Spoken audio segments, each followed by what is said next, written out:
Absolute democracy. Spontaneous democracy, as we have pictured it, is far from absolute. Pioneers are common men or men estranged from their native background, and they are individualists, ready to face danger and hard work, who claim no privileges but insist on independence. They are ambitious persons and reject socialism as a nursing home for invalids. Revolutionary democracy, on the contrary, instinctively accepts the leadership of other persons or of a single dictator, but looks to equality and unanimity in the status and minds of all members of the community. The dictator is thought of as the impartial protector and father of all the people. There is therefore equality in this kind of democracy, but no liberty. If we ask which of these actual democracies is more truly democratic, we are driven to attempt the definition of democracy in its logical essence. If we bend the original meaning of the word to its present use, we may say that democracy is power exercised by the proletariat for its own benefit. Proletariat is an ugly modern word for an ugly thing, with the Greek demos of the Roman populace may have become, when it lost its birthright in a well-organized city, lost its trades, lost its foreign slaves, lost its ancestral gods, and all its local feasts, traditions, and privileges. The proletariat is the vast crowd of exiles in their own country, whom the lure of industrial wages and town amusements has uprooted in their villages. They have nothing in common save the physical and vital powers of mere man. Whatever traces of civilization each individual may have brought with him will die out in that nondescript and unsettled society. But those who find employment in some particular industry will be drawn into a trade union, not a guild of the old sort, local, hereditary, and proud of its special art and its festive and civic function. Trade unions serve in the first place to secure shorter hours of work and higher wages, and ultimately, by alliance with revolutionary politics, to make themselves masters of the works that employ them. Although this ambition threatens to be intercepted by the socialist governments which they support when all industries, at one fell swoop, pass into the unseen hand of some national or foreign official. The other democratic trait, proletarian government, that it aims at the good of proletarians only, characterizes the system in name rather than in fact, as indeed happens in every system of government, for all obey the influences to which the rulers are personally subject, seldom pursuing any clear object beyond escaping from the most pressing immediate trouble. In the case of Russia at the present time, 1950, does the proletariat exercise any power at all? Or do the vested interests at work regard the special interests of the proletariat, or of their own prestige or chosen ambition? Here is a revolution entangled in complexities of its own success, and carried by its organized instruments into enterprises of which it cannot plan the course or see the end. Meantime, what may we expect the spiritual condition of the people and the character of the liberal arts to become in this future of equality, unanimity? The temper of the communist masses and that of the young middle classes today may give us some hint of it. In all advanced countries, intellectual perspectives, temporal, cosmic, political, and personal, are extremely short. Everything not now going on and going on here is disregarded, and the flying present is occupied with flying excitement for the sensation of it, with no concern but to pass as rapidly as possible to the excitement of the next moment. The past, with all its works and passions, may indeed be exhibited when it is absorbing as a spectacle at the theatre or in a museum. It may cause a moral shudder and warn the young not to take anything that appears there as if it could still live as a power or a conviction or an affection. Nothing but his own passing warm animal existence can ever be real for the momentary man. All else is nonsense for him.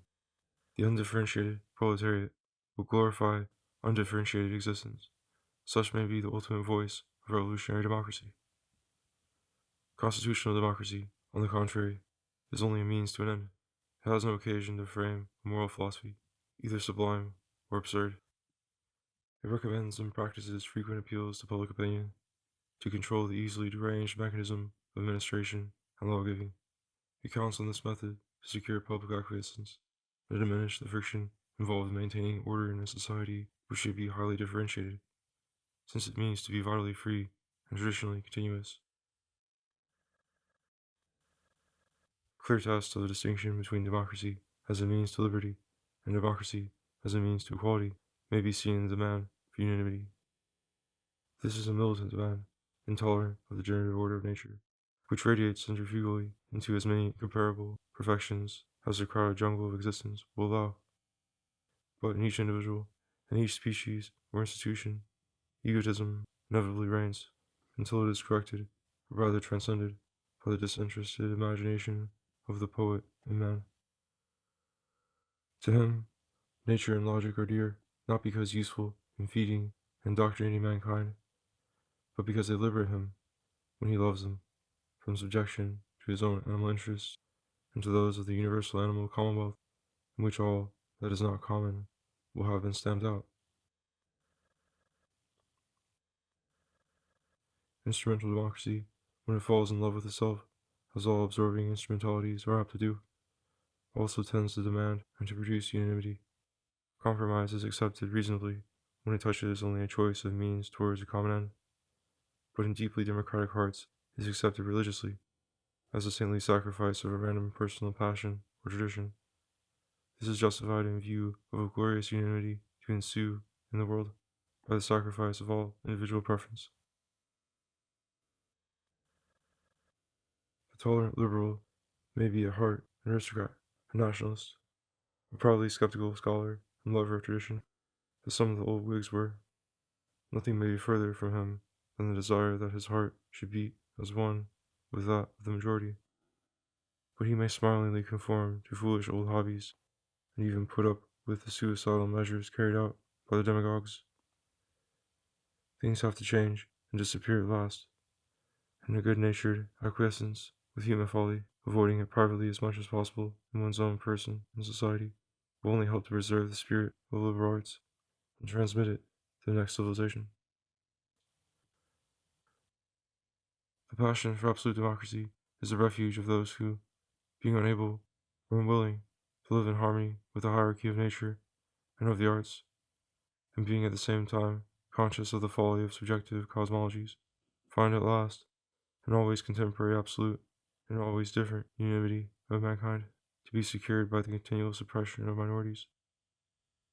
And these minorities would in fact be easily stifled at birth, for if all other men were unanimous, it would be almost impossible for any callow individual to escape the contagion. Nor would such unanimity preclude changes of will and opinion consequent upon changes in circumstances or in psychic growth. For every fresh perception springing up from such a soil of moral and intellectual agreement would seem to all an orthodox corollary from orthodoxy. This ideal of perfect ultimate democracy rests on two assumptions: that human nature in all men is essentially similar, and that consequently mankind could not fully develop its vital liberty without coming to a unanimous vision of the world and a cooperative exercise of the same virtues. I think this is a biological error, and that what is identical in all life is only its germ, from which all plants and animals have developed centrifugally, as circumstances have allowed them to develop. Human society offers but a special instance of such a plastic reaction of living matter, to whatever extent circumstances permit it to reach any of its perhaps endless potentialities, all different in their direction, and capable of realizing incomparable forms of virtue and beauty. But even on this naturalistic hypothesis, we should admit that the ideal of human unanimity makes absolute the demand for agreement and cooperation which belongs legitimately only to special human societies and arts, and each case is limited to special ages and special groups of men. The ideal of a family, or an army, or a philosophic sect, or religious community cannot help being unanimity and orderly life amid natural differences of rank and function. Absolute democracy is one of these ideally possible forms of social harmony, and like all exclusive recognition of one sort of virtue or art, it ignores its own extreme relativity, and with a childlike innocence that can become militant folly, it denies the intrinsic value of all other possible perfections. This persuasion that human morality, and human morality of one particular type, has an absolute authority, and measures the value even to themselves, of all possible beings. It is a cosmic assumption beneath the democratic demand for unanimity. It is politically less important than the assumption of a single good for all men in one society at one time. But speculatively, it is even less judicious, because it swells the demand for moral identity, not only beyond the limits of a sect or a nation, but beyond the limits of the human species, and of the whole world open to human inspection.